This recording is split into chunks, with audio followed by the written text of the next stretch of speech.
towering across mountains and deserts, winding like a stone dragon over 13,000 miles, stands one of humanity's greatest architectural feats, the Great Wall of China. But this wall is more than just stone and mortar. It is a story of power, fear, ambition, and unity.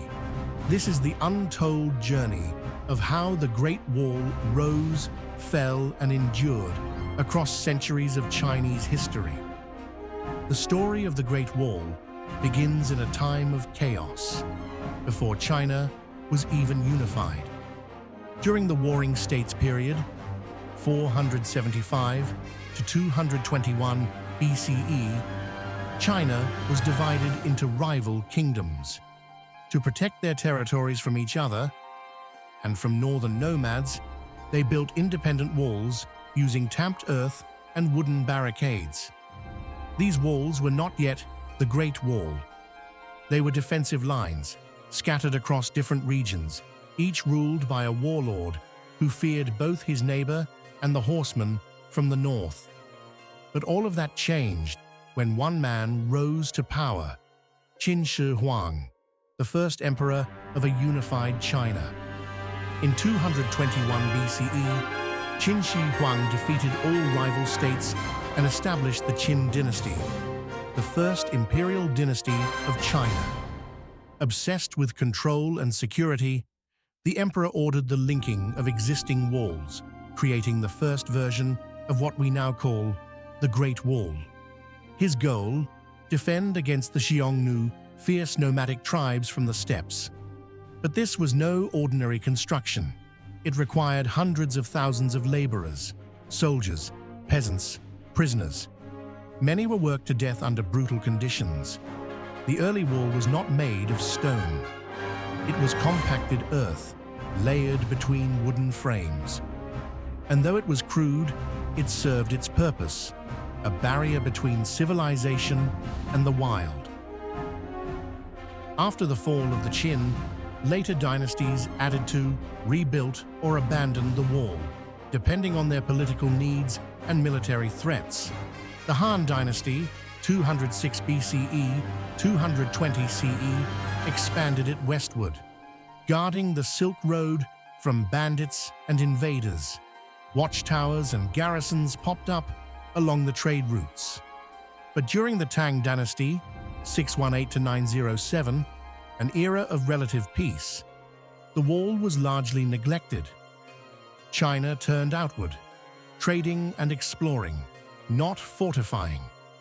Then came the Song Dynasty, 960 to 1279.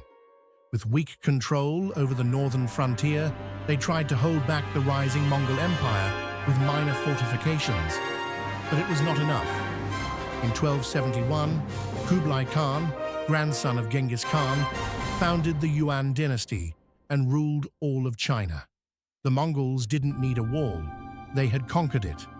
For over a century, the wall fell into disrepair. But its time would come again. The Ming Dynasty, 1368 to 1644, restored Chinese rule, and they remembered the cost of letting down their guard. The Mongols, still powerful in the north, remained a constant threat. So the Ming emperors began an ambitious project, rebuilding the wall, this time in stone and brick, reinforced with watchtowers, signal beacons, and troop barracks. This was the Great Wall as we know it today, solid, sweeping, and grand. Over 25,000 towers were constructed. Signals using smoke by day and fire by night warned of attacks.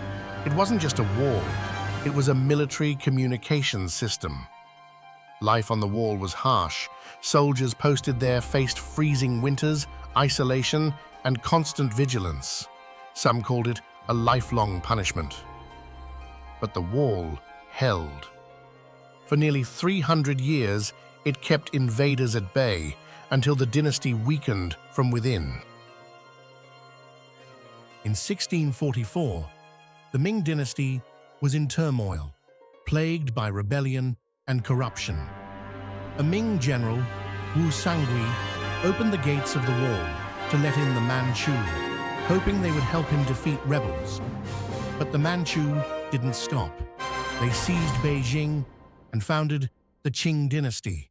The Great Wall had failed, not from weakness, but from betrayal. Under the Qing, the wall lost its strategic importance. The empire expanded far beyond it into Mongolia and Central Asia. And so, once again, the wall began to crumble. For centuries, the Great Wall was largely forgotten by the outside world. Even in China, it became a relic, a memory of ancient strength. But in the 19th and 20th centuries, explorers, archaeologists, and eventually tourists rediscovered its grandeur.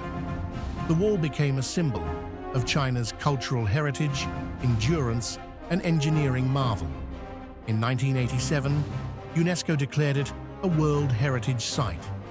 Today, it's one of the 7 wonders of the medieval world. While only sections of it remain intact, the legend of the wall continues to inspire millions.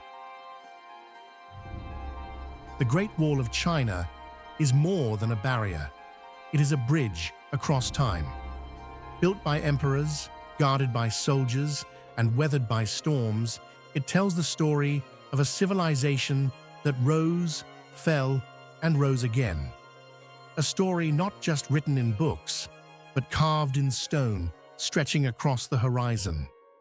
It reminds us that even in an ever-changing world, some legacies are built to last. If you enjoyed this journey through history, don't forget to hit that like button. It really helps the channel grow. Got thoughts on the Great Wall or suggestions for our next story? Drop them in the comments below. I read every one. And if you love stories that bring the past to life, make sure to subscribe and tap the bell so you don't miss what's next. This is Trenches and Thrones, where history echoes through time.